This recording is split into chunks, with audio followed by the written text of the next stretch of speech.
Large-headed sedge.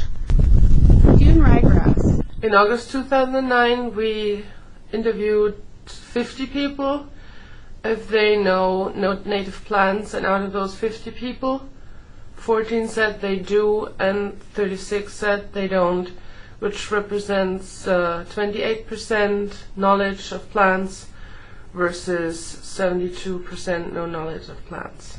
Beach pea. Similar. What is your name and how are you associated with Jetty Island? Craig Hansen, and I'm the chief naturalist here. Okay. And running the island for about 16 years now. Right on. So how long have you actually been coming to Jetty? I started off about 16, I guess it's 17 years ago now, as an employee, and that was my first time out here doing a summer seasonal job. Cool. Yeah. Okay. Can you tell us about the education program that you run here on the island? Yep, we try to make it as diverse as possible, so we incorporate a wide range of interests. We had a class today on plankton, we do classes on the whales, on the sharks, things that people are interested in, and then our general nature walk, we do the natural history of the island, about the plants and animals that live here, and then a specialized one, the mud flat safari. We take our shovels with us and we dig in the mud and show the creatures that live there and call this area home. The whole idea is to allow people to connect to the island in some way or another, to associate something in the lives of the plants and animals and habitats here in their lives, to make that longer. Okay, and how do you think that educating people about the island like that affects how they view and use the island?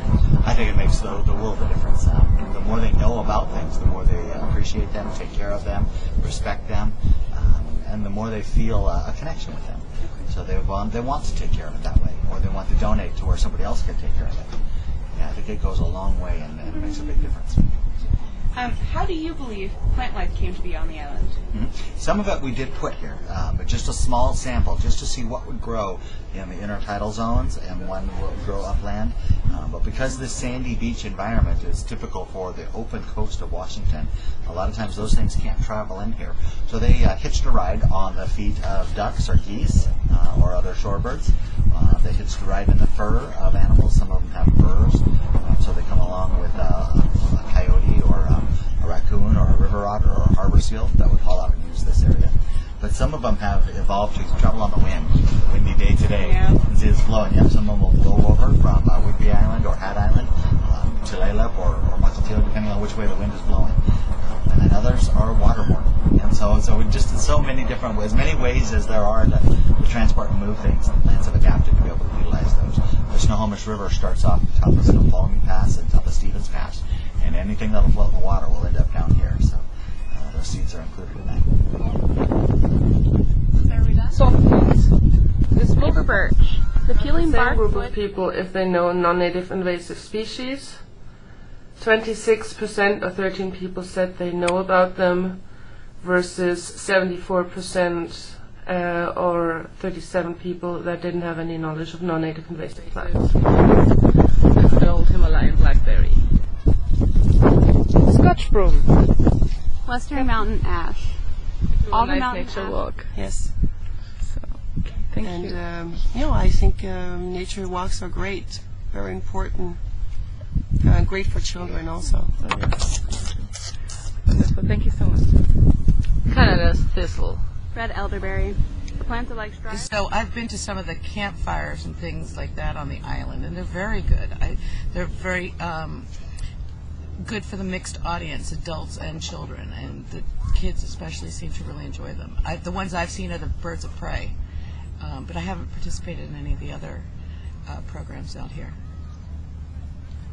I think that they're important to have. Unfortunately, I haven't had the opportunity to go on any of them, so I can't speak from personal experience, but I know quite a few people that utilize them on a regular basis, especially homeschooling families that use them as an opportunity to learn hands-on and in nature throughout the summer when the island is open and accessible. More than anything, I think one of the nice things about having the ranger-run programs is that it's something else to do on an island where people tend not to know what to do when they get here. It allows to have a little bit of something else to do other than sitting and enjoying the beautiful scenery. And people walk away with a little bit more knowledge and a little bit of understanding of how the island got created, what's actually happening with the island. Very good program. Pickleweed. Letchi. That's the same group of people. Which plants, native or non-native, they know. The natives are in blue, the non-natives in red. Amongst the non-natives, 9 people mentioned Scotch broom, 4 people mentioned blackberry. The native plants, 4 people mentioned grasses and seagrass weed. 3 people mentioned alder and cottonwood. Beech pea and yarrow had 2 mentions. And birch, Douglas fir, gumweed, pearly everlasting, pickleweed, sedges, silverweed, thistles, trees, wild berries, and the willow had 1 mention each.